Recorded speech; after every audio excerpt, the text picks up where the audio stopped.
I just show Hello, you my everyone. outside right now. It's 60 degrees right now. Oh, nice. Where are you, Luke?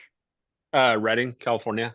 Oh, yes, of Oh, course. yeah, of course. Yes, thank you. All right, I'm going to ask you all to mute yourself except for Jeff, who is our guest presenter today. And I'd like to say thank you for coming. If you aren't on the email list and you want to be, please drop your email in the chat and I will add you. And I'd like to introduce Jeff and say thank you so much for coming and talking to us. And take it away. If you have questions as we're moving along, you can feel free to place them in the chat. We will have a little question and answer after also. And Jared's wearing his Big Pocket t-shirt. There you go. Sorry about that. Okay, so Can everybody say I thank you. share my screen, Effie? You most certainly can. There we go. Awesome. And thank you very much and take it away. Cool. Well, hopefully my tech works out here. I'm just going to share my whole desktop and get over. Cool. So I actually put this on PowerPoint. I've been a little bit sick under with the weather the last couple days, so I've just had a little more time to do this up a little fancier. Can you guys see that okay? Yep, looks good. All right. And let me make sure that, can you see the Excel sheet? You need to blow it up a No. little bit, but Okay. I aside can do from that. that, I can do that when we come to it. I just want to make sure. sure when it's Yep, time to it's visible. switch over. Yep, yep, cool. Awesome. Well, yeah, appreciate having the opportunity to share with you guys. I've been well, I'll just start with a little introduction and what we'll cover here. Just go look through a little bit about who we are. Um, and then we can get into talking about the property here, our latest property that is kind of the focus of today here in Phoenix. A little bit about why we're going with PadSplit and why we're using that platform, how we source the deal, look at the numbers and the underwriting, some of the pictures of the property. I know everybody likes to look at pictures before and during, and I say during because we're still renovating right now, so we're kind of in the heat of things. Just yeah, just getting going on it. So a little bit about us. The can you see over the right side of the screen, or do you see yourselves on the side? I've changed the view for filming, so the only thing we can Okay. see, excuse me, on the recording will be your screen and you. Awesome. Okay, Yeah, cool, how cool. people view it is up to them because they Yeah, can yeah. set their own view. Awesome. So this is me and my family. We got four kids, Skylar, Maddie, Abby, and Ethan, and my lovely wife, Shannon. Jared's met Shannon before. Josh, you've met Shannon. Anyway, yeah, and this is our dog too. I had to throw a picture of my dog just because I'm a dog guy. And What's I haven't had an opportunity to have a dog for like 20 years. So we just got one last year and it's been fun. what's his Well, name? Rex. Oh, I like it. Yeah, he was a rescue Nice. dog. Um, but yeah, a little bit about us. We've been and still are full-time missionaries over in the Mibu tribe in Papua New Guinea, doing a church planting ministry, which is like Bible translation, lesson development, Bible teaching. So we've lived and worked in very remote location out in the jungle for a very long time. So we've been doing it for 20 years now. We moved back here about 2.5 years ago, and I just let you know that because that's very much our why. That's why we're doing real estate. We've lived on fundraising all these years and still do, but we're trying to shift strategy to uh, start to have real estate to fund and cash flow life and ministry, just to give us a little more freedom. We just find that the fundraising comes with a lot of ups and downs, which is fine. God's taken care of us, quite well all these years, even living out in the jungle, which is hard to believe. But we've been well supplied. We've been in sub 2 for the last 3 years, 3 years in September of 23. Nice. So a little bit over. Since then, we've bought 6 properties. One of them I can't say I own anymore because we did sold it on a wrap, but I still have the paper and it still cash flows for us. So I just say we have that property. But we have our primary residence here in Mesa, which normally is not considered an investment, but we did underwrite this as a rental. So when we do move out of it, we'll be able to turn it into an asset instead of a liability, which it's not a liability. We've gotten so much equity out of this just in the last 2 years that we've owned it, and I did a full renovation on it. So we've got, probably 120, 130,000 in equity. Nice. We have a new construction project that is in February, it'll be 2 years in the making in Cape Coral, Florida. So we're still trying to get that done. It looks like it's near the end, but we're just, we're fighting a contractor that doesn't like to be held accountable and all that fun stuff. So we did one of those and anxious to get that up and going. We have a long-term rental we bought here in Glendale. We bought another PadSplit already up and running. We just bought somebody else's partnership in it. Bought them out in Richmond, Virginia. That was my favorite deal ever, just because it was so easy and stress-free, and my kids are my partners on it. So they own their first property. We did a wrap in Tucson, which taught me that I don't want to do any more wraps, at least not where the numbers are the way they were. Those are stressful. And I don't need that kind of stress in my life. And then our most recent acquisition, which is the one we're going to talk about today, is the PadSplit that we just bought in Phoenix. We closed on it December 4th. Seller had a post possession for 30 days. So our contractor just got started a couple weeks ago on that. From here on out, we're looking at doing pad splits, going hard after PadSplit for a while. Can you Why tell us why? PadSplit? Yeah, thank you. Yep. Yeah. We really like the co-living model, and there's lots of, broad reasons for that. From a business perspective, it's definitely a smart move where housing prices have exceeded what often can be made to work from a cash flow perspective. So you go out and get a loan and you just can't make them cash flow. And even if you take over loans sub 2, they're really hard here in Phoenix to cash flow as long-term rentals. So from a business perspective, it's a good way to go, and still underwriting conservatively. But I also like the idea of doing something that's helping where there's a need in society, and this definitely fits that bill.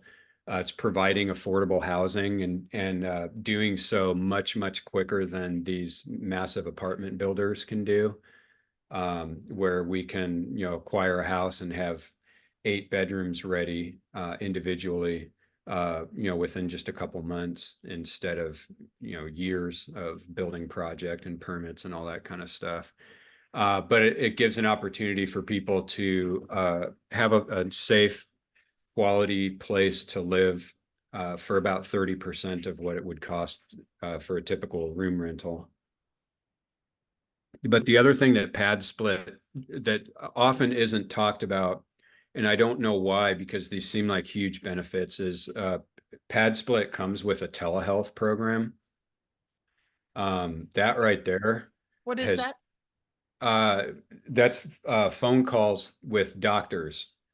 So you can instead of having to go in for a doctor visit, you hop on a video call. They verify your identity and do all that kind of stuff, make sure things are legit. But telehealth is, it's a virtual doctor's appointment.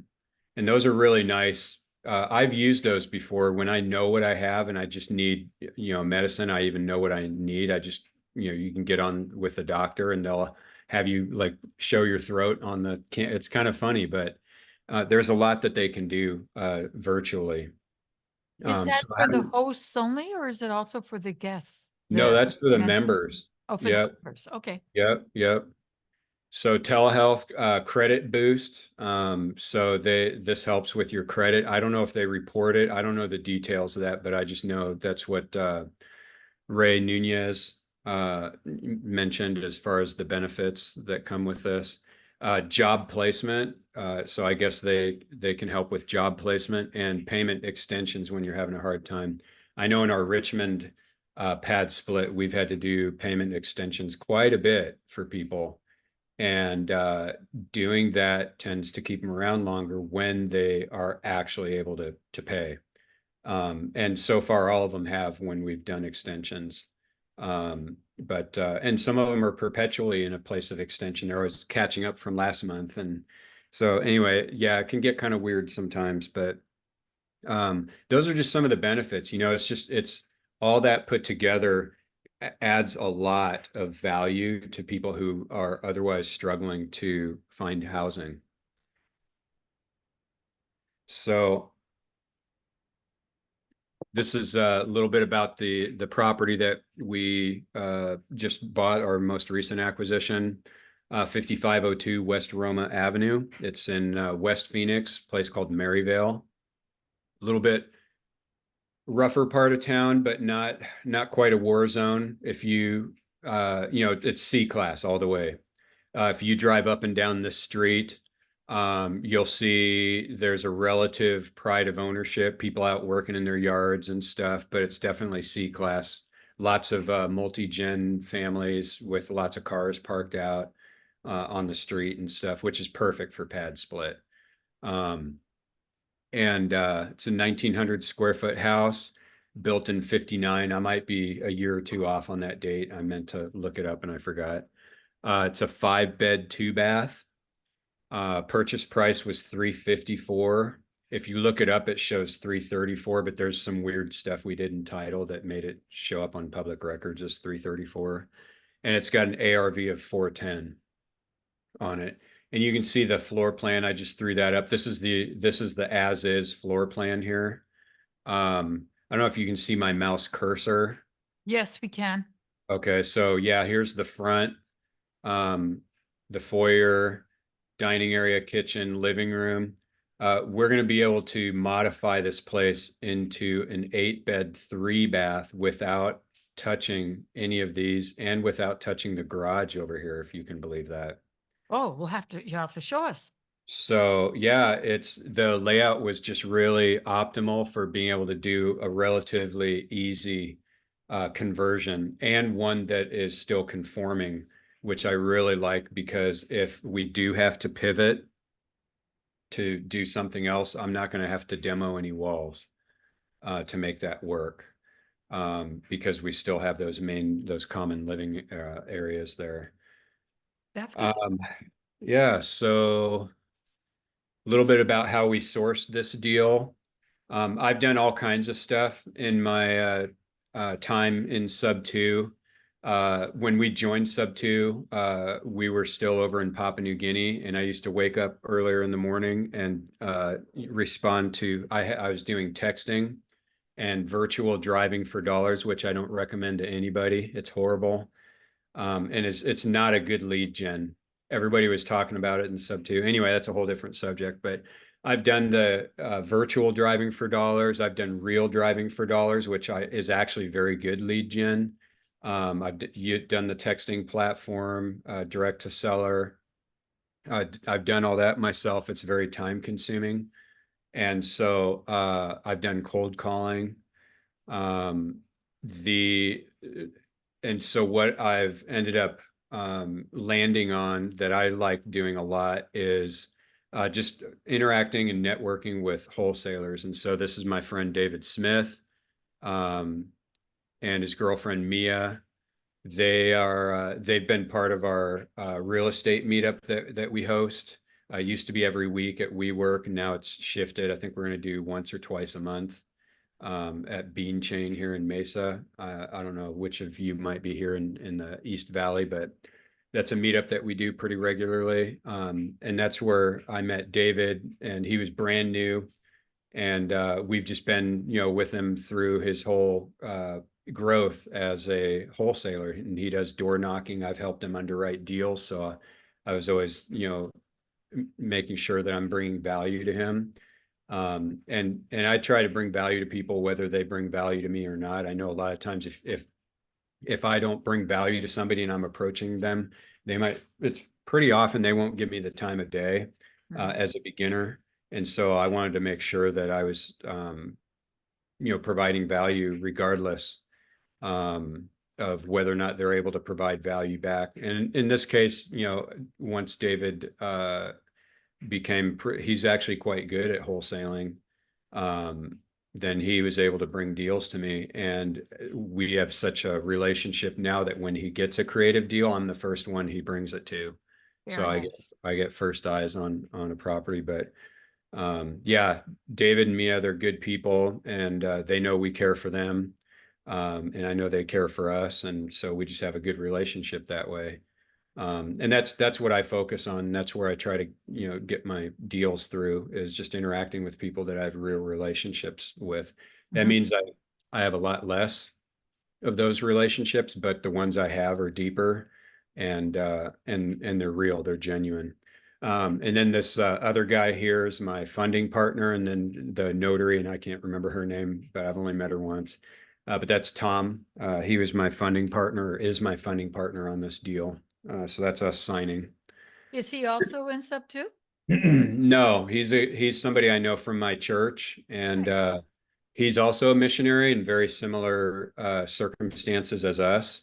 Long time over in the Middle East, and back home now, and just trying to get some cash flowing properties under his belt. So anyway, it was a good fit, and he was interested in, he's looked at several deals, but he liked this one the most and decided to go ahead on it. So a little bit about the property, with some pictures as well. It's kind of funny, the day that the seller was moving out, he said, "Oh, I hope you don't mind, I've got everything boxed up, and I'm just leaving a few little things here and there." That meaning, 1.5 dumpsters full. Oh my gosh. Including dog poop all over the carpets and other areas of the house, and just really nasty smell. But going into this, we could have anticipated that, and we knew it.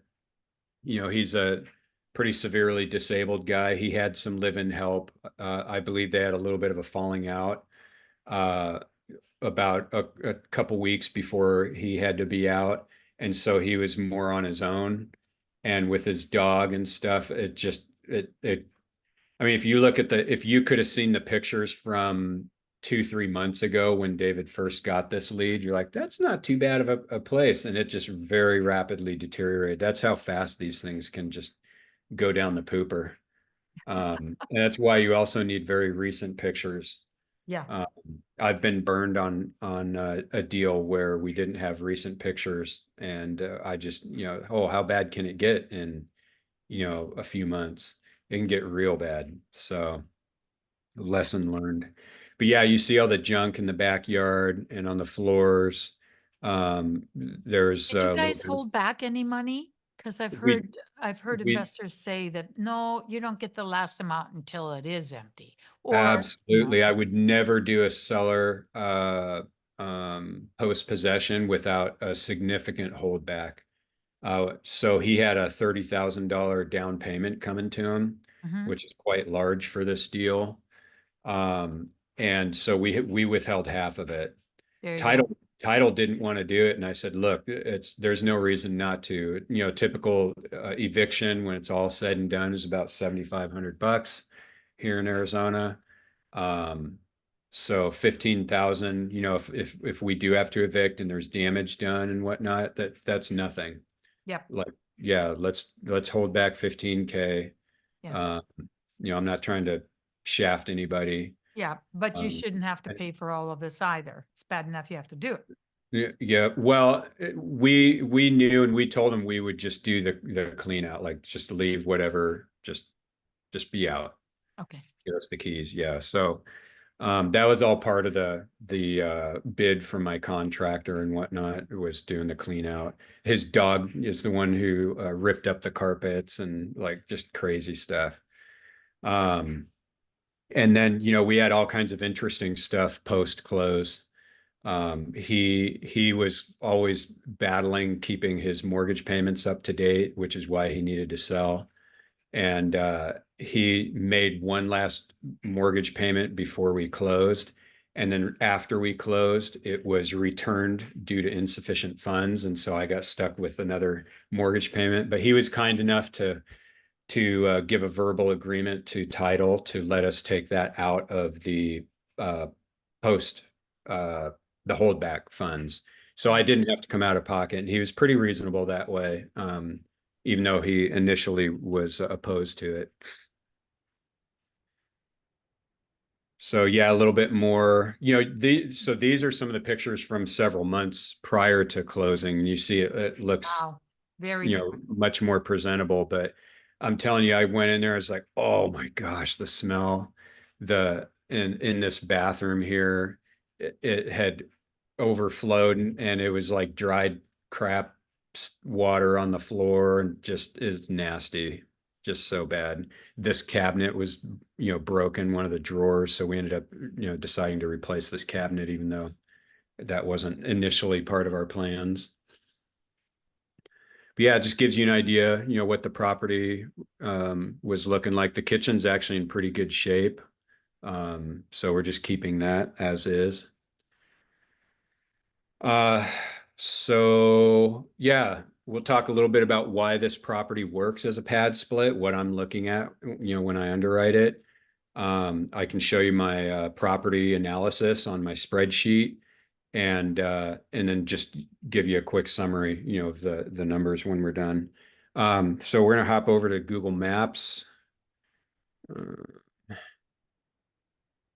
which I'm gonna have to drop this down a little bit. There we go. There we go. All right. I was trying to have this ready before we started, and I thought I did. So this is the house here on the corner. When I'm looking at a place, I want to know, first off, there's no HOA, which there isn't here. There's plenty of parking with this driveway. So 2 cars in the driveway, 2 cars in the street. Uh, there is parking on the side, but not a lot of people do that. And I don't know if that's a crime thing or what's going on. So I'm cautious to count that too heavily. But then if you look in here, this is the garage in the backyard. And this is a slab. The whole backyard is all concrete back here. So there's a slab back here. Somebody could park there, or for a premium, they can park in this garage as well. So there's plenty of parking options there, which is nice. But then, and I like using Google Maps for this because it shows very quickly and readily like business names and stuff like that. So you can tell at a pretty quick glance. It usually takes me 5 minutes or so to see, oh, there's bus stops here. And actually, there's quite a few in that area. If you go around, all within walking distance. Here on Indian School is a main thoroughfare in the area. And then over here on 59th Avenue, lots and lots of bus stops. So there's lots of public transport available. And then if you zoom out even more, Walmart Supercenter, that's always a good sign. Lots of schools, medical centers, Mhm. businesses, all up here. So there's quite a bit going on there, as far as, work potential, transportation, parking, and that's all good stuff. So that's why we like this property. And then of course, whenever I'm looking at a property, I always like to get the thumbs up from one of my PadSplit reps um, as well as their comps for the property, like what to expect for room rate on a weekly basis. Um, So back over here. Any questions about looking at the map and analyzing a property Um, that way? We've had a couple of questions, but they don't relate to that, except Luke. Luke says, just curious why you chose PadSplit and not just manage it yourself. Yeah, so my goal with real estate, I want as hands off as possible. And and as a PadSplit host, I'll have a little bit of hands on, but I want somebody else managing the property as much as I can, and I'm willing to pay for it. So all my deals I underwrite with a property manager in place. Yep. But I'm doing this to fund ministry so I can continue to do what we love doing and love being a part of.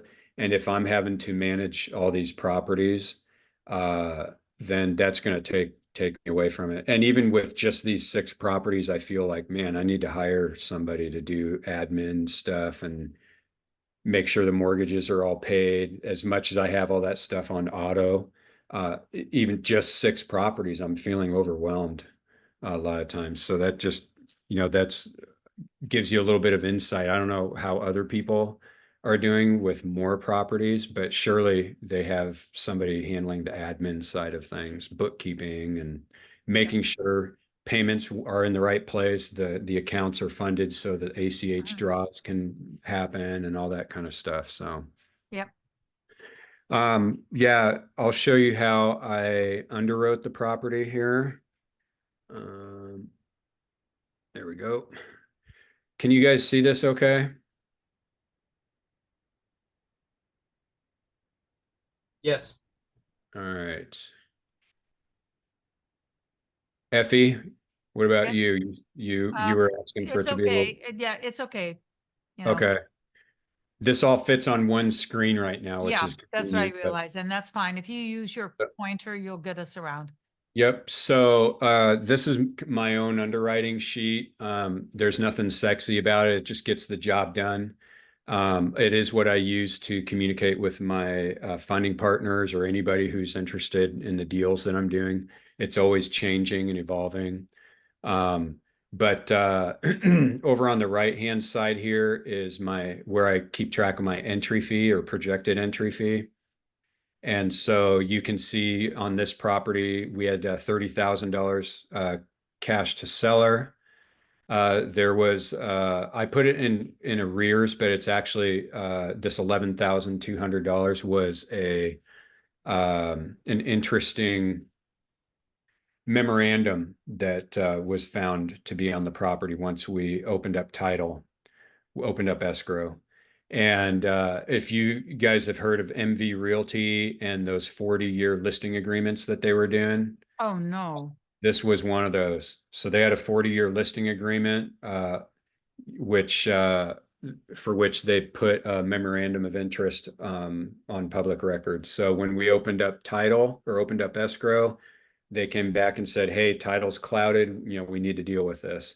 And so we ordered a payoff from MV Realty, and that came back at $11,200 to pay them off. You didn't try to negotiate? I did, and that's an interesting story and a successful story. So I'll come back to that after going through the rest of these. Cost of acquisition, that's my wholesale fee, $10,000 to David. Just to show what a great guy David is. When things were getting a little bit difficult with this deal, he said, "Oh, I'll, maybe I'll, you know, take a little hit on my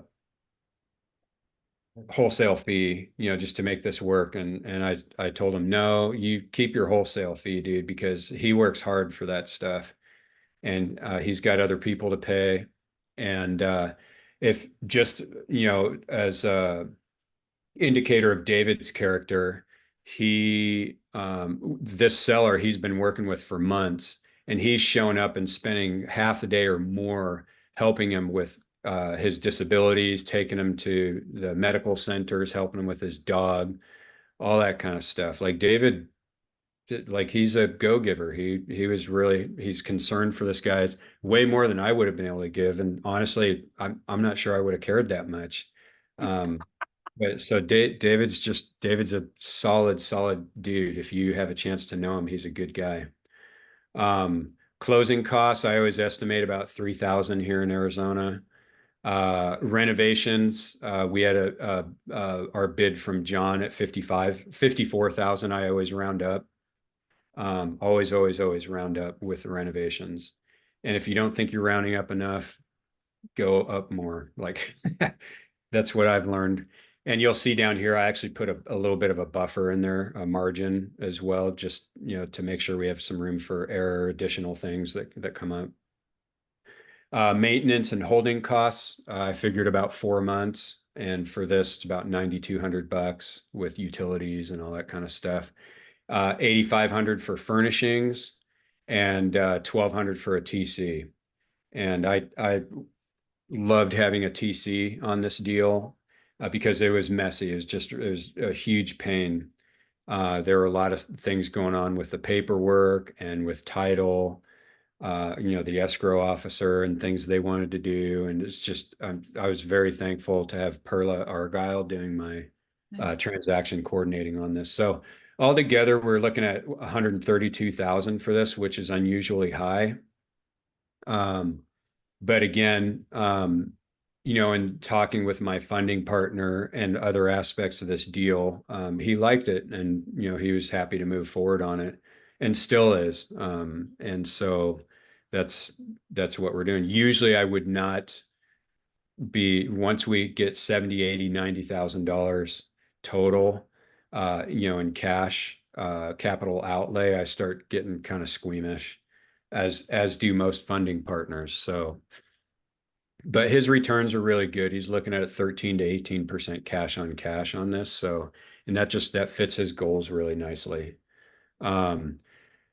So for my underwriting on it, if you pay attention to this column here that I've highlighted, well, you see I have multiple columns here. It's this light yellow one.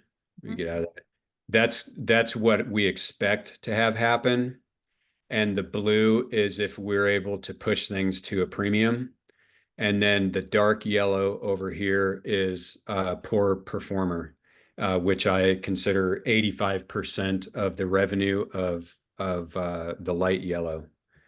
So the light yellow's, kind of conservative.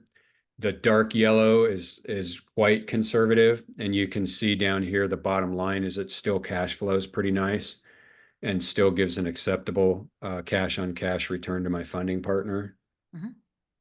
That's his percentage down here.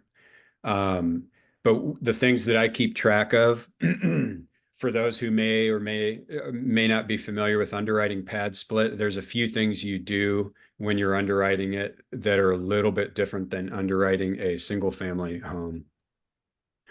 The biggest one, and it makes a big difference actually, is taking a percentage out for vacancy out of your revenue before you figure expenses.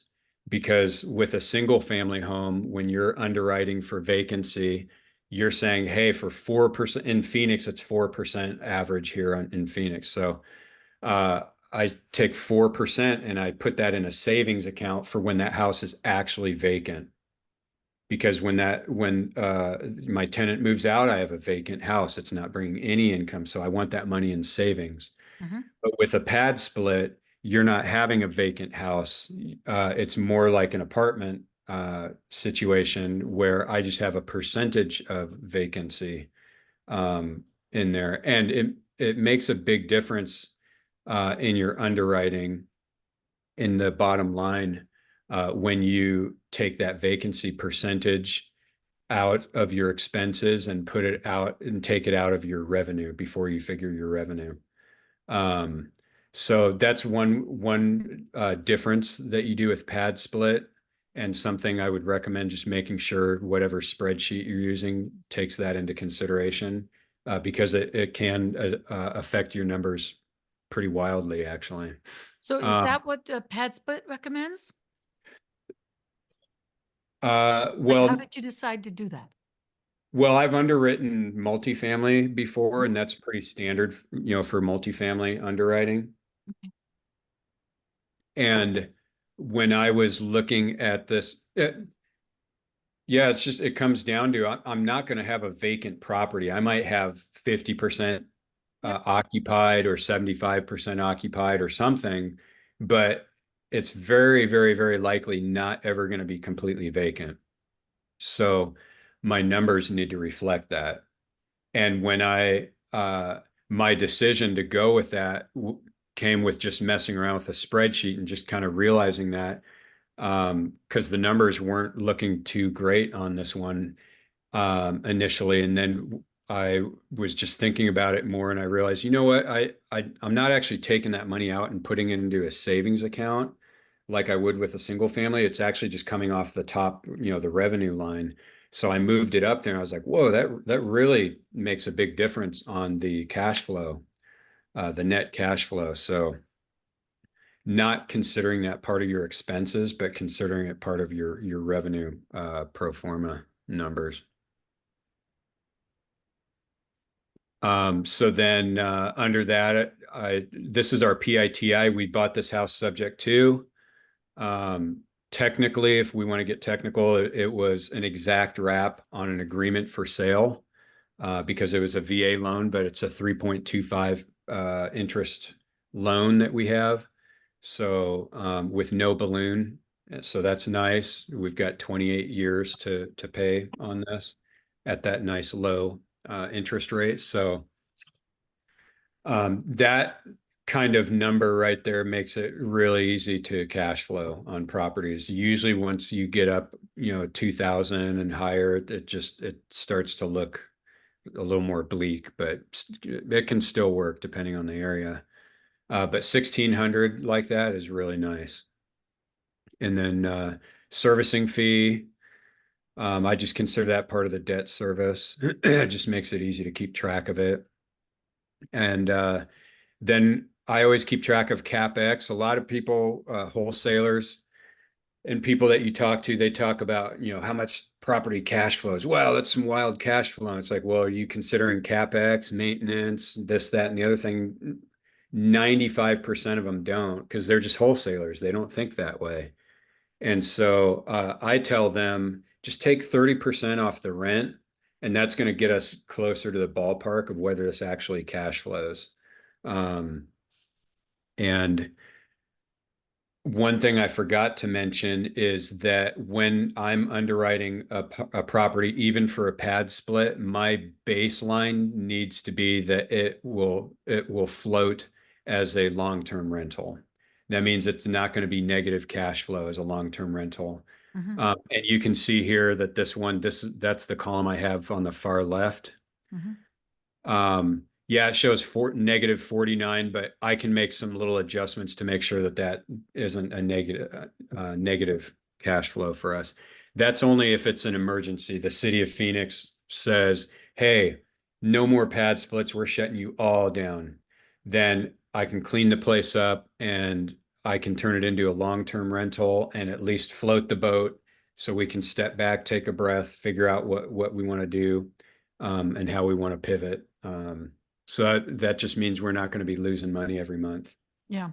So Yeah. that's always my baseline for a property, whether or not we're actually going to pursue buying it. And that's not very many properties these days. They're hard to find. That's why I only have 6 properties. Um, Yeah. but I want to be conservative. I see other people on sub two uh, being very aggressive, and some of them do very well, which congratulations to them. That's awesome. But if they have to pivot, they're going to be hurting because they can't do a long term. And I don't want to put myself in that situation. I mean, I'm 48. If you're 25, like Kevin Cho, your risk tolerance is different, right? He can take a hit. He doesn't have a wife and kids that he needs to be thinking about as well. No, So, but if he has lenders, he might want to think about them, yep, because it isn't just your own personal self, it's your reputation. If you can't perform absolutely. with And a funder, then, you're done. yep, absolutely. And I can talk a little bit more about that as well, because I know a lot of people struggle with funding partners and getting funding partners, um, and funding partners might struggle with lending money to you as well, and why that might be. But we'll keep looking at this for now.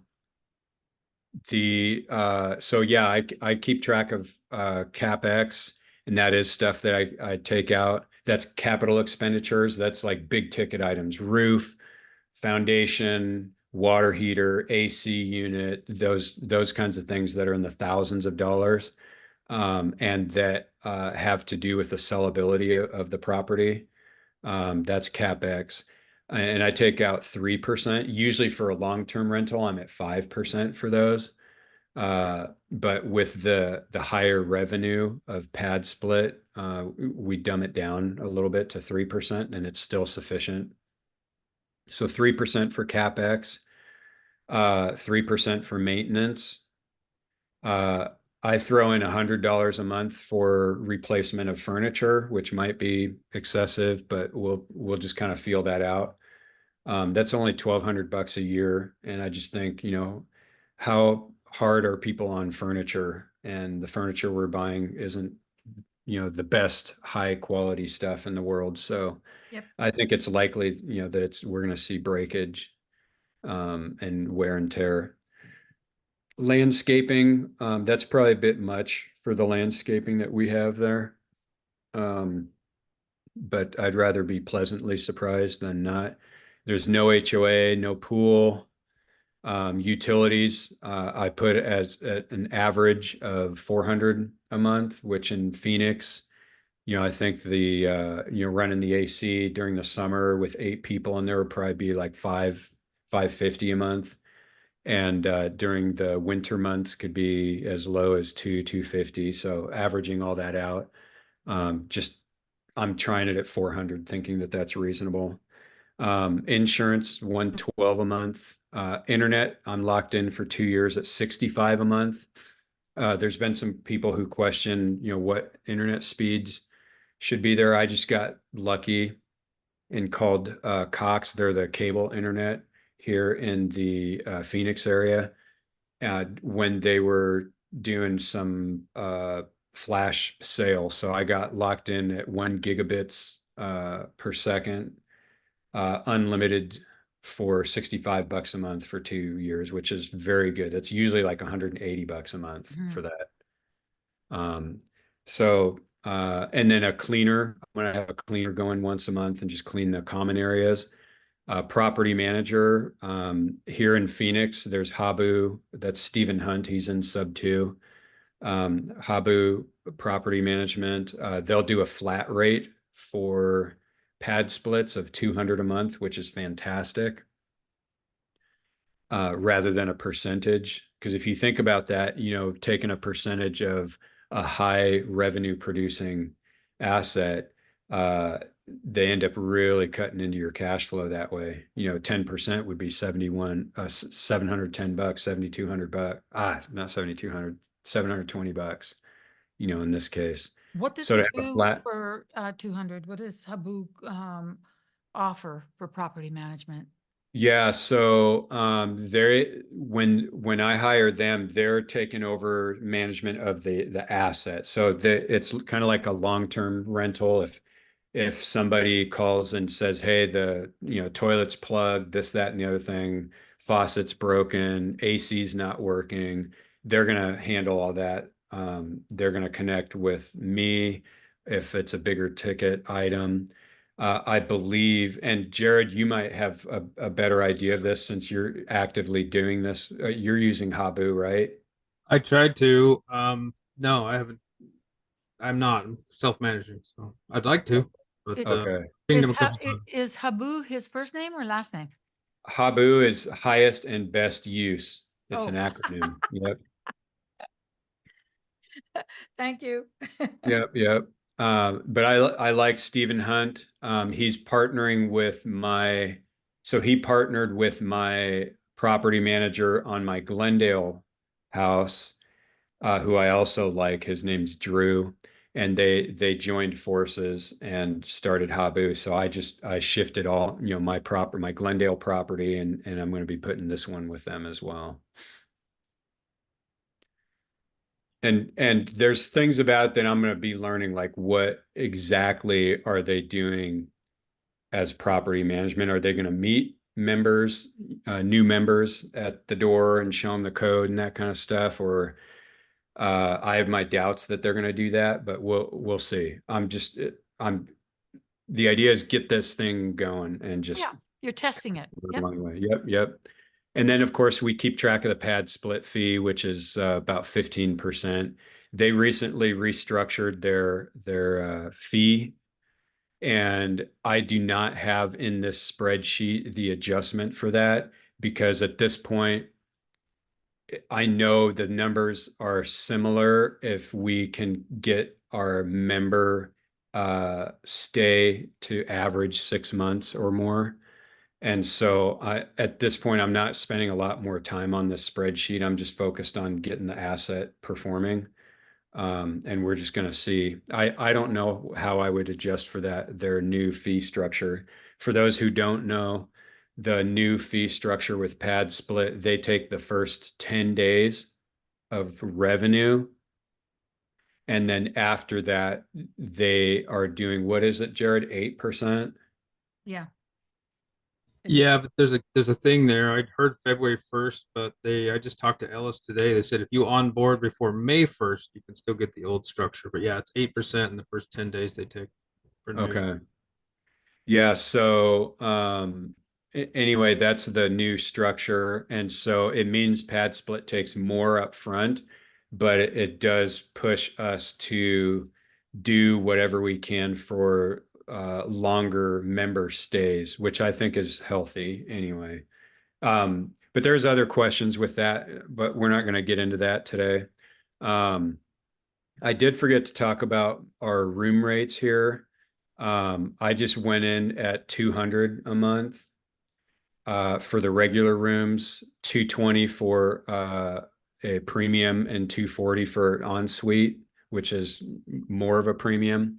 I'm going to experiment with TVs in 3 of the rooms and just see, how that works. Did you Just test that, or did you just take it from PadSplit? The rates, how did you come up? Oh, the rates. Yeah, these were the numbers that Ellis gave me Okay, thank you. for the rooms. Yep. And even adjusted downward, the initial numbers he gave me when we were first looking at this property were actually higher. And then the market softened a little bit kind of toward the end of the year. So this is where they should be.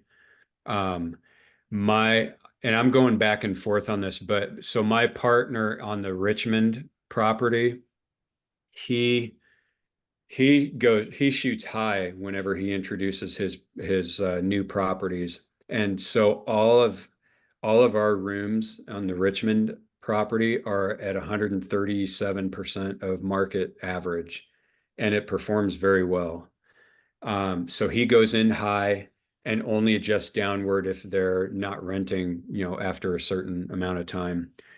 And so he recommends doing that. But what I'm finding is there's so many people coming in new to the Phoenix market that just want to get I guess they're nervous about getting things rented. So they shoot low. And so that adjusts all the room rates and the rent rate down lower than it probably should be, which might hurt if I go in and go higher and adjust downward only as needed. So I'm trying to figure out what to do, but I look at the Phoenix rent rates. I'm like, dude, those are really low for Phoenix. I know somebody here in Dobson Ranch who's averaging right now 270 a week for his PadSplit. That's really, really nice. So that's my underwriting. Let's maybe now is a good time to open up for just a few questions specific to underwriting, if anybody has those. And I'm going to try to. I would like to ask the first one, if I may, in regards to why do you underwrite for holding fees for 4 months? Is that what you feel it takes, or, what's the story there? I like to be conservative. If I'm going to have surprises, I want them to be pleasant. I've had enough properties where my holding costs were longer than I anticipated that I just know better. If I think it should be 2 or 3 months, I'm going to do 4 months or 5 months. And then that way nobody's, feeling pain if something happens. Let's say City of Phoenix comes in and puts a stop order. I've seen 2 properties with stop orders on their windows that were doing pad splits. I don't know the stories behind those, but you have to stop doing what you're doing and then start figuring stuff out with the city. That's a holdup. That stuff happens. So anything can happen. I'm just trying to minimize pain. And I've come out of pocket on my Glendale property, especially, man, I felt some pain on that. Um, Mostly because it was my first live rental and I was doing, certain things wrong. I wanted to do it as a lease option. And anyway, that was quite a learning experience. So I willingly took the pain and just considered it cost of college education, right? This I'm willing to pay, the mortgage in another month, because I'm what I'm learning, but don't forget those lessons, Geoff. You figure out what you should be learning here and that's the cost of your education. Um, but yeah, I know how quickly that pain can set in. My Tucson house was another one where it almost came to that, but not quite. But it could have. And we were right on the edge of me coming out of pocket on that one. And I thought I gave plenty of time for it. So it just I like to plan conservatively that way because I know how things can go. Anyone Any else other have a questions? question? You can raise your hand if you wish, or just unmute yourself. Yeah, Jared. Hey, so with regards to your property managers, have you had them a while? Do you like them? I mean, you said you were going to do your other house, but Yeah, so I've had them managing my Glendale house since, well, I had Drew managing my Glendale house for over a year now, and then he merged with Stevens. So I took it from Remax over to Habu, and they've done. There's been improvements since they joined forces. So yeah, so far I like them. They reached out to me. My agreement with them is anything over $200 in maintenance or anything like that. They call me and just, check to make sure that we're cool to move forward on it. Other than that, I give them freedom to do whatever repairs. So just a couple weeks ago, I got a call, about a faucet that was all gummed up with hard water deposits. So we replaced the faucet, and they talked about some, creative ways to keep the cost down on that, and we've moved forward on it. So cool. I think I was talking to him at the time that they were transitioning when Drew was just coming on board, so it was probably chaotic. I'll reach out to him again. Thanks, man. yeah, yeah, no, and I just like Steven a lot. He's a very creative thinker. And unlike other property managers, they are very diverse in the types of properties that they're willing to manage. And I like that. They'll manage your short-term rental, they'll manage your midterm rental, they'll do pad splits, and their fees are very, very good, starting at 8%, for long-term rentals. Like that's really good.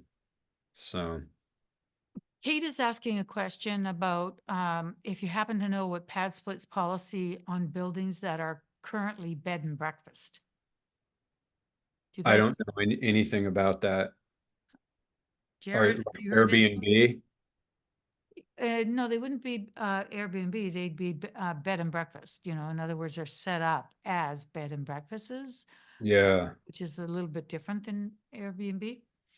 I don't know if I've ever heard them talk about a policy with that, but I mean, it's going to be fitting with anything else you're going to do with Pad Split, where you might have to do a little bit of renovation.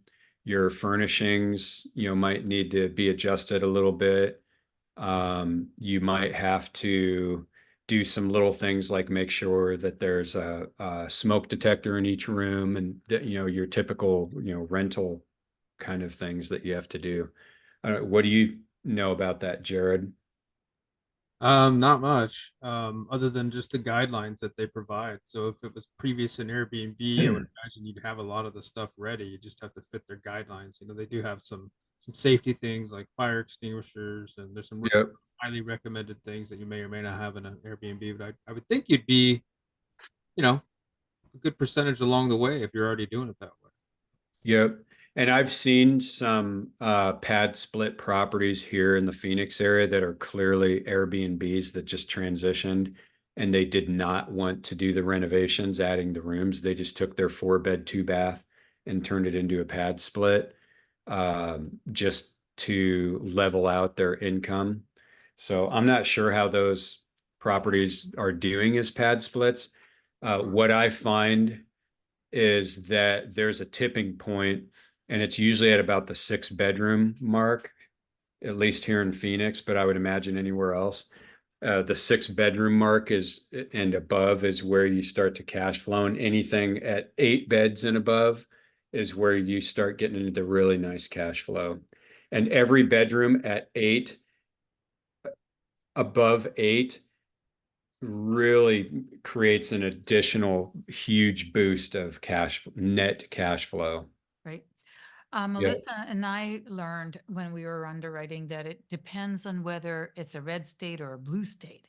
Because if you're in California or if you're in Illinois, things like that, you need one extra bedroom to pay the frickin' taxes on the land, on Yep. the properties. So Maybe with the does make it- exception of Texas. yeah, Texas is very high taxes. yeah. So it kind of Wow. depends on where it is. Yep. And most of my underwriting has been here in Phoenix. I've actually shied away from looking at stuff in other states. I'll still do it, but I've had enough challenges with my properties, Mhm. with my Cape Coral new build, not being able to be boots on the ground there. It's just like, oh man, this is frustrating. Um, trying to get my inspector in there and having a builder that doesn't want me to do that.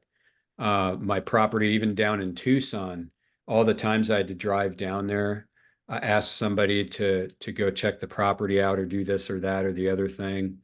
Um, and just, even my properties here in Phoenix, I've just seen the reality enough that I'm a little more shy about doing a deal in another state where I know there's deals here in Phoenix. So I've kind of just been focusing more on Phoenix, where in the past I've been underwriting deals in other states. Um, Florida, I think I'd still be fairly open, but again, I've just not been super active looking at deals in other states. Are you trying to stay under a certain purchase price or in a price range? Yeah, I mean, generally, once we get up to, 600,000, it gets a lot harder to make the deal work, and you're just talking about a different class of asset. However, I've got one or two that I have one active lead. I talked to you about this, Effie, the one in my parents' neighborhood that's a 3-year follow-up I've been doing, actually 3.5 years now. Um, and so that's going to be an A-class asset if I can get that one in our portfolio. So I'm not opposed to doing those, but I think a lot of the ones that are more likely to be good deals are in the lower asset class, like the median price point and below. And I think the median price point here in Phoenix is like 425, 450, something like that. Earlier, Don't quote me on that, but Chris had asked, how do you find a location that will follow the local city laws? yeah, I'm not sure what you mean by that, but if you're talking about people, how many people you can have under the roof, is that what you're talking about? Mm, I'm trying to bring up the chat here so I can see. It was at the beginning. And Chris, are you still with us? He might not still be with us. Hold on. Chris Keeler. No, I don't see him still in the room. So I guess we Okay. don't know. Okay. Well, for the sake of the recording here too, where is how do you find? Well, I'll tell you what I do know, just guessing, that he's talking about this, but the so each city is going to have stipulations about how many different families can live under one roof. And the way that PadSplit gets around that is by doing a membership. So when you pay your weekly dues, you're paying your membership fees. And as a member of a club, as it were, that's essentially fitting in their gray area as one family. And so that's how they make that work.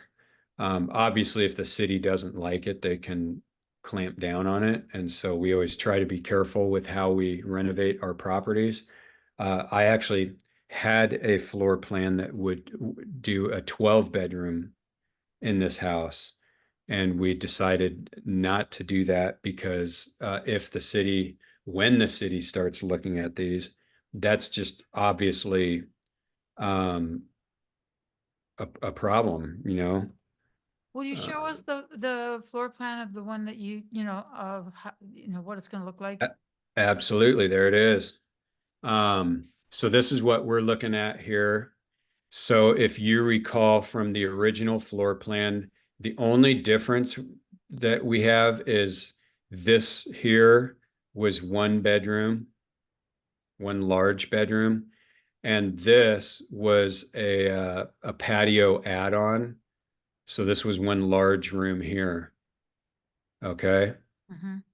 And all we're doing is splitting this room in half and making the hallway here for an egress into the backyard through the garage. Okay. Mhm. And Living then this room. large bedroom here, we're splitting that in half to turn it into 2 bedrooms. And then that gives us our 8 bedrooms. Now, we're also adding an additional bathroom, and that was part of our increased costs. This was one large laundry room. And so we're splitting that in half, adding a third bathroom and confining the laundry to just this half.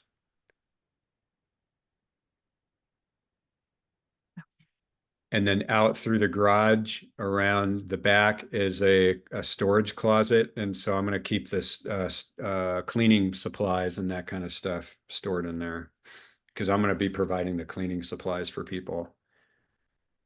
Josh has a question. Hey, Josh, what's up? Hey, Geoff. Thanks for doing this, Effie. I appreciate it. I had a question about the living room, dining room, kitchen with Yep. PadSplit. I seem to recall them saying that they didn't want common areas. So is that a suggestion, or obviously it's not a rule because you don't have that set up that way? Yeah, it's a suggestion, but I think that how would I label that? I think having the living room and dining area set up a certain way can foster a little more sense of community, which is what we want to do. Our living room, it's not going to have a couch and a TV or anything like that. It's going to be more coffee shop style with a table or two, Cool.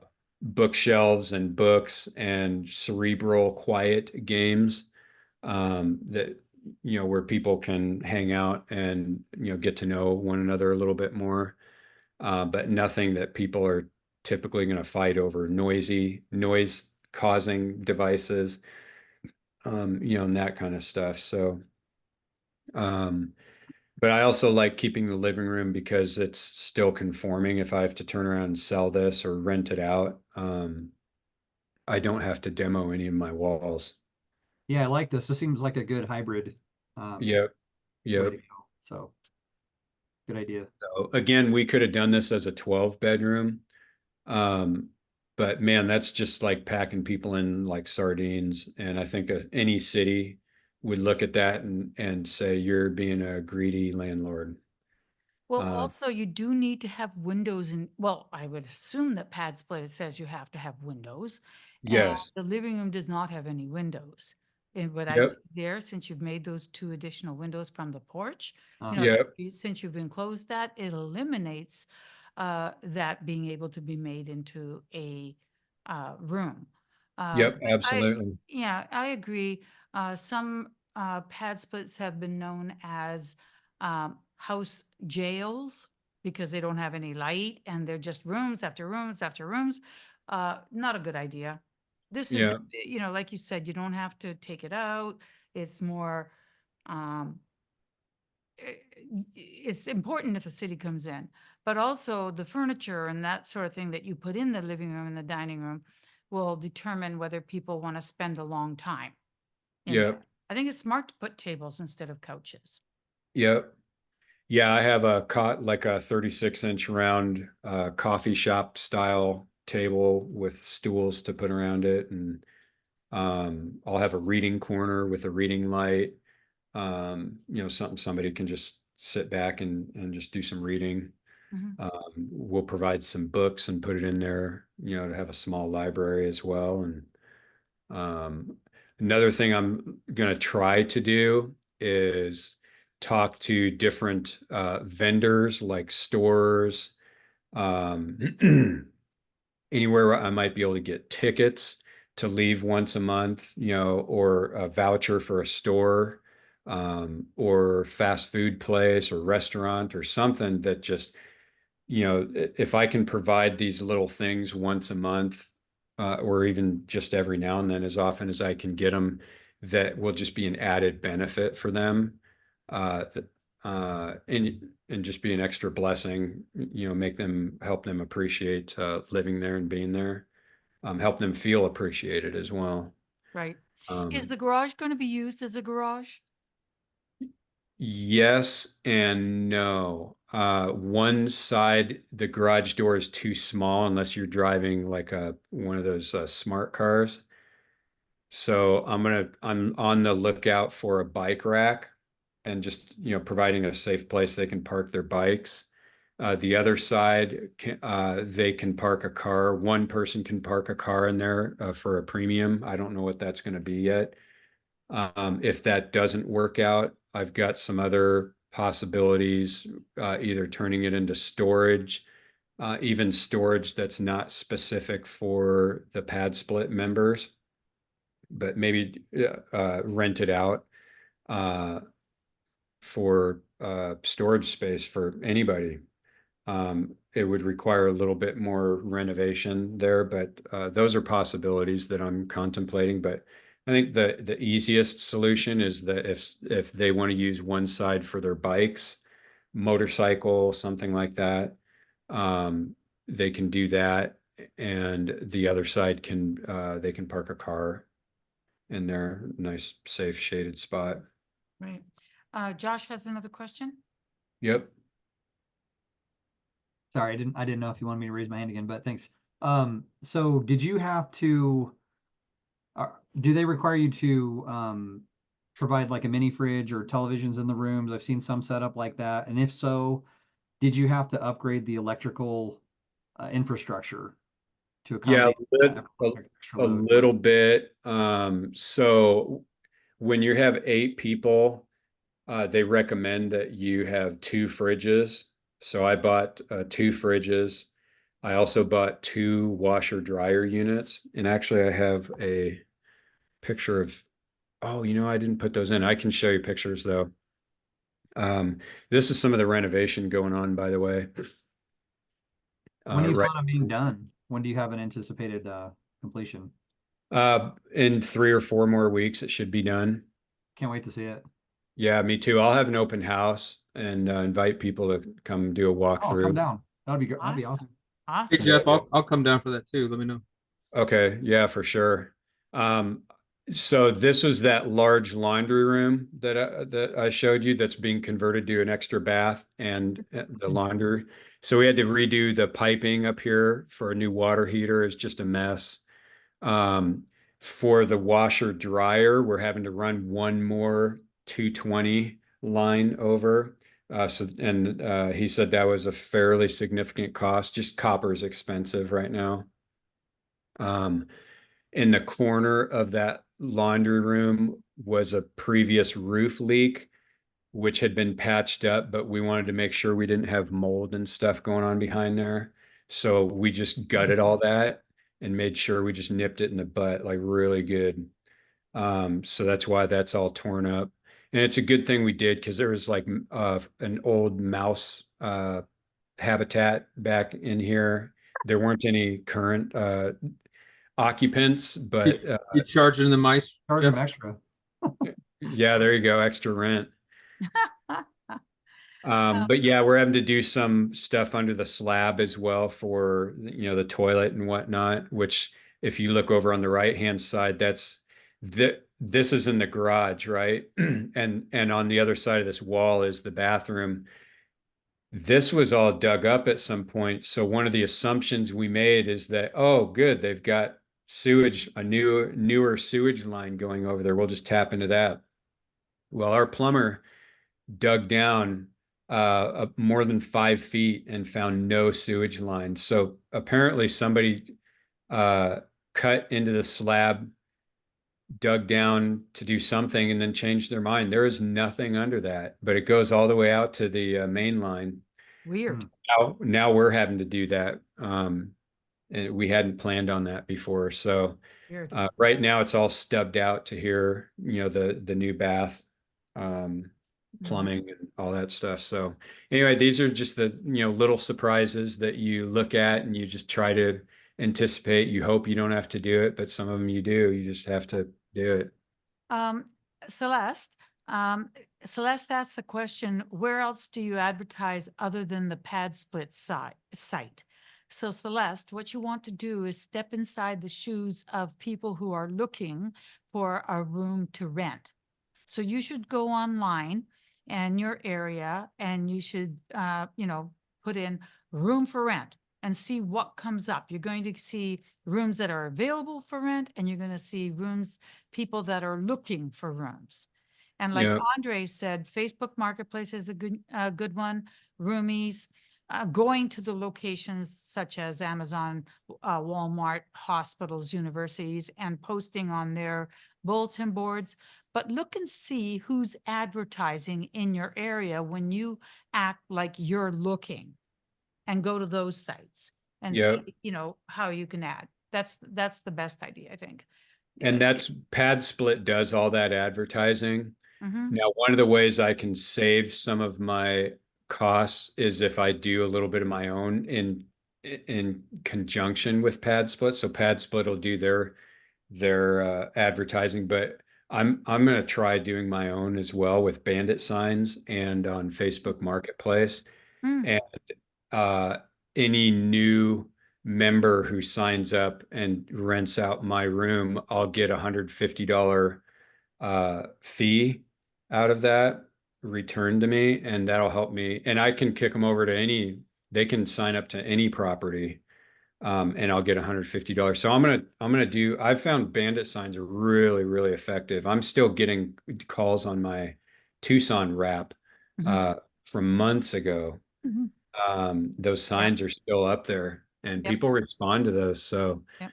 I'm gonna try some of that and see if I can find a way to put a QR code on there that doesn't fade, just to make it easy. Like you said, referrals from the people who are already in there. And I used to live in a place, Celeste, in Vancouver, where people never advertised. All they did was put up a sign in the window. So you Yeah, literally had to go around the neighborhood to see, and you wouldn't believe how many people would come around just to go and see, is there anything in Kitsilano? For rent, telephone number. That was it. So it yeah. depends on your area, but try to think, as a renter, where you would go. And Jared is up. Oh, hey Jeff, I was just curious, how much did that cost extra to add the sewer line and the bathroom and all that? I mean, you probably planned the bathroom, but not that digging. Yeah, I don't know yet, but Oh, I've been told that like kind of investor special kind of price would probably be around $1,200 to $2,000. You don't have a plumber do the digging. You just hire some low level labor to come in and do the digging and then just get the plumber to lay the line. So I don't know yet on that one. That reminds me though, because a while back, Effie, you had asked about that MV Realty, that 40-year listing agreement, and if I was able to negotiate that, and I never came back to that. I was, and you guys can look at current pictures of renovation happening while I talk about this. But I was I put it out on the Facebook group in sub two asking for ideas on how to avoid paying that because I know MV Realty is being sued by 6 different states across the US right now for that practice, which is deemed predatory. And so they've stopped signing any new agreements, even though if you look at their website, they are still doing intake on that. Um, so at least according to them, they're not doing any more new ones. But so that made me think, hey, if we just hold out long enough, I know the Attorney General here in Arizona, we have not sued them in Arizona, but the Attorney General is aware of it and doesn't like it. But the more I learned about it, the more I realized that their contracts are pretty solid and they put some money up front. They paid the seller to sign that. Mhm. And so those types of things, when it comes down to it, they've got a pretty solid standing when it comes to legal grounds to demand, to keep their memorandum and insist on a payoff. So I had some creative ideas like buying it in a trust or having the property put in a trust and then assigning the beneficial interest over to me, just excluding MV Realty and just letting it sit until things die off if they ever do, that kind of stuff. But I talked to a longtime investor who has dealt with MV Realty in the past, and he's gone through enough legal stuff. And his advice was, hey, $11,000, does the deal still work with that in place? And I'm like, well, yeah, I wouldn't have done it if it didn't. Um, and he just said, why do you want to trouble yourself with trying to save that? Like, you might be able to do some of these tricky things, but the likelihood that they're going to come back and nip you in the bud later and require you to have to invest time and more resources into it, it's pretty likely. And are you okay with that? Or what nobody else is suggesting is just take the humanity route and just appeal to their humanity, in regard to the seller, and see if you can get them to, maybe cut their fees down. So I did just that. I reached out to their legal department. I wrote them a letter, just appealing to their humanity, saying, look, you signed this agreement about a year ago. I recognize you put some financial investment and, personnel into that. But this guy's severely disabled. He needs as much capital as he can get out of this. And is there any way that you could maybe cut your fee in half? So I suggested a 50% cut, highlighting that they would still be making a profit on that, still be a good return on their investment, this, that, and the other thing. And they came back and approved it. So we saved $5,600 that way. And it's done and done now. I know that's not going to come back and bite us. I don't have to have that stress, any additional thing waking me up in the middle of the night and worrying about it and that kind of stuff. Good for you, Geoff. Good for you. So yeah, Stephen Rockwell, he's sub two. He's the one who suggested that, and I appreciated that a lot. A lot of wisdom in his words there. So yeah, moving back from that, then that's Jared. What made me think of that is we now have $5,600 of more in flexibility to work with this case. So we're not breaking a sweat over that. Nice. So, Here's a few pictures of the property. You know, obviously it's much cleaner now. You know, the trash out's been done. Some of these walls are being prepared to be put up. They don't need to be done in a way that they're going to be removed, so they're going to be put in then the flooring later. I think probably the hardest part of the renovation is down here used to be the exterior wall, so it's thick block, and that's going to have to be cut out. That makes me nervous, but John's the expert. He knows what he's doing there. For those who are going to ask, I'm not pulling permits on this. Fingers crossed, but that's very common, and permits can just drag out and cost a bunch of time and money. So in this neighborhood, I can't find any permits that have been pulled on these buildings. So it's very, very common, and it might be a lesson learned the hard way, but yeah, we're not doing permits on this.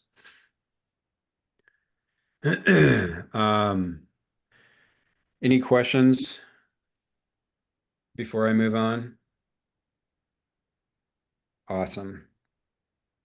So just to wrap stuff up here too, I just wanted to show a little bit of my bookkeeping, because I know that and this gets into the importance of, you know, how we interact with our funding partners.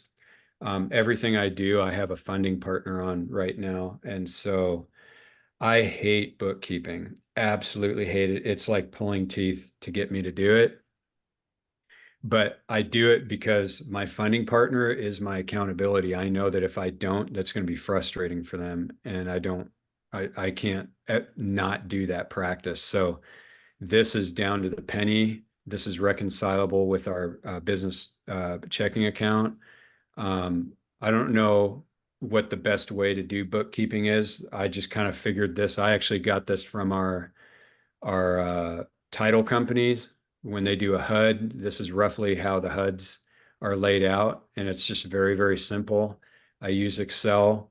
Yes, there's more professional ways to do this, but for me, and you know where I'm at in the learning process, it works. It gets the job done, and it's simple. So everybody who has anything, any involvement financially with the project, they're going to get a column. So I've got my column because I put a little bit of money in up front, which I was reimbursed for. And then the bottom line, you know, down here where the summary. So right now I'm at 0. My funding partner here, he's always able to keep track of where his money went and how it's being spent. It goes over to our business checking account as well. Some of it went through title, but every penny that's been a part of this transaction is accounted for here. And it's very, very important that, you know, we do it once a week or once every couple of weeks. Just make sure you reconcile everything, keep your receipts, keep track of your expenses, especially your partner's money. They want to know where things are going. And at any point in time, you're going to need to be able to defend where things went and show, hey, this is where this went. I even put some notes in with things that are questionable. You know, this had a little bit of money that was going to be returned to us, which we have back now. This is an extra mortgage payment we weren't planning on, so I just put that in there, and you can see that that was returned to us. Just little things like that. And then I try to communicate with my funding partner.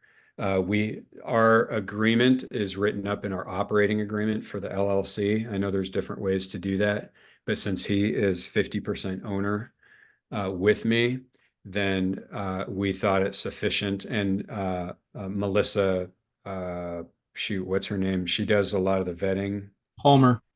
Palmer. Melissa Palmer told me that doing it this way is the right way. It's a good way. So because my partner is 50% owner of the LLC that owns the property, we don't have a deed of trust and a promissory note or any of that, no liens or anything, but we've got our operating agreement, which lays out what the conditions of ownership and how we are planning on working together.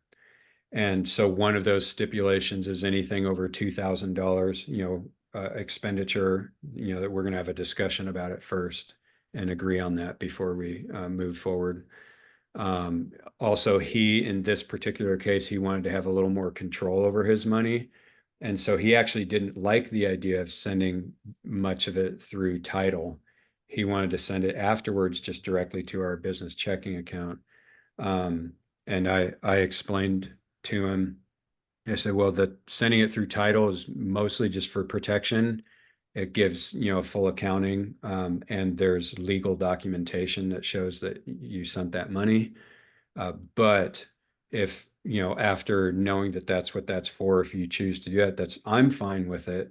But it does, it does take away a little bit more of your protections. But he's done a lot of business in the Middle East, and his way of thinking about business is shaped around a little bit more Middle Eastern values and stuff like that. And this just better fit what he was wanting to do. So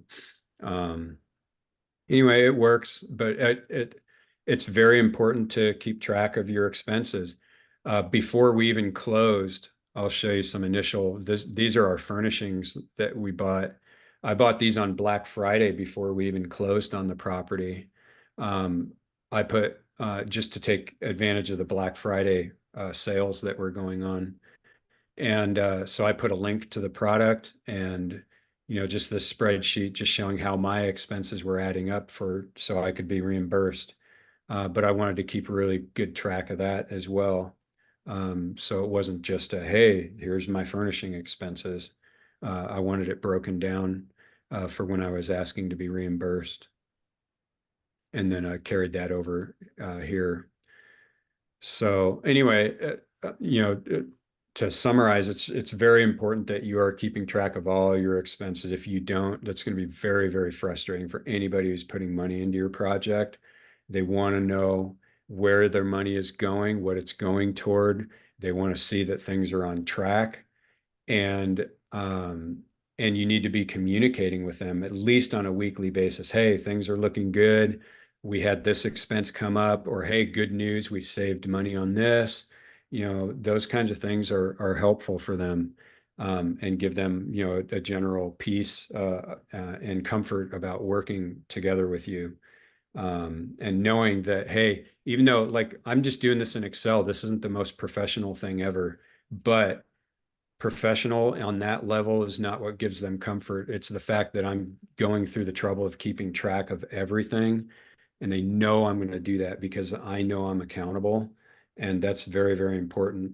My funding partner's money on this is the most important asset in the project.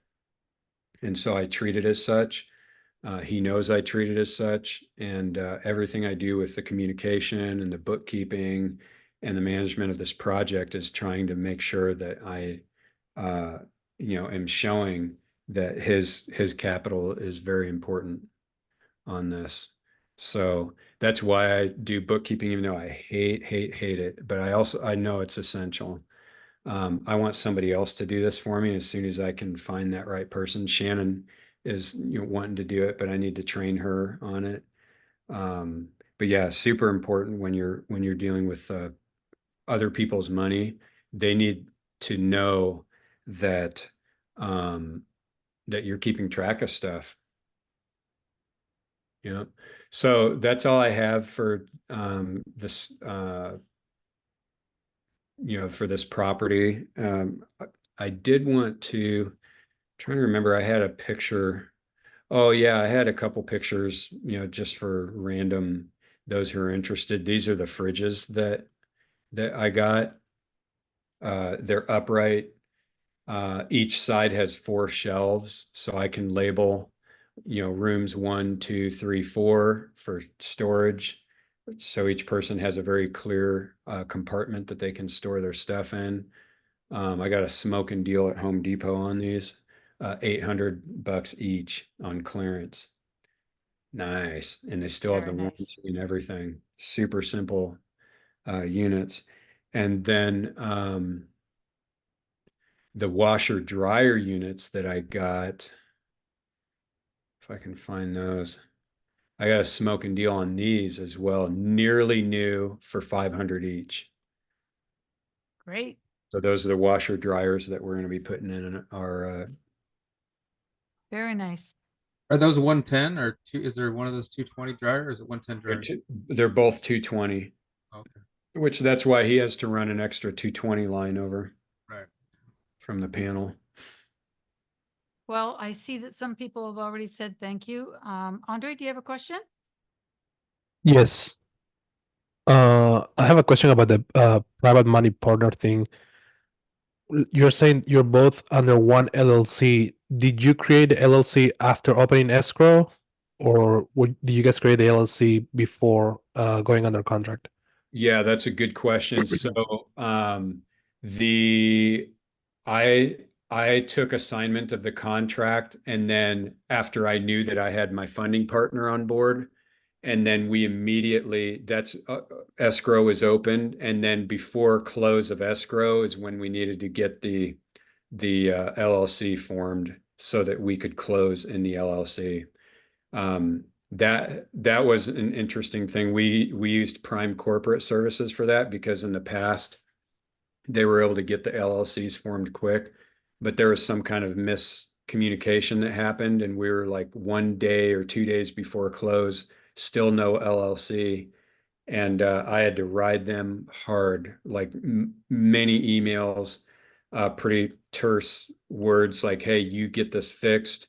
I expected you to have this. We communicated about this. This was very clear. Whatever you have to do to get this done, like in 24 hours," and they did it. Well, Wow. around here, unfortunately, PCS is a swear word. So I if know you're like, it's what the effie or what the effing are you doing? That's okay. But PCS, Yeah. no, please don't. I I know understand. People have been having issues. So I they're get, frustrating to work with. yeah. They were supposed to reimburse me for the cost of the formation, and I've never seen that, and they're not responding to emails Ugh. about it. So Well, let's close out the presentation before we close out the Zoom so that we can all say, give Geoff a big thank you and a big hand. And thank you very much for coming. Yes, I really think you did a great job there, Geoff. And thank you. yeah, appreciate all you guys coming too. It's been a Yeah, pleasure. I think people learned a few things. And we shall see you all next week. Thank you, Effie. Thank you all. Thank you. Are you kidding? Thanks. Thanks. Take care, everyone. Bye-bye. Bye bye.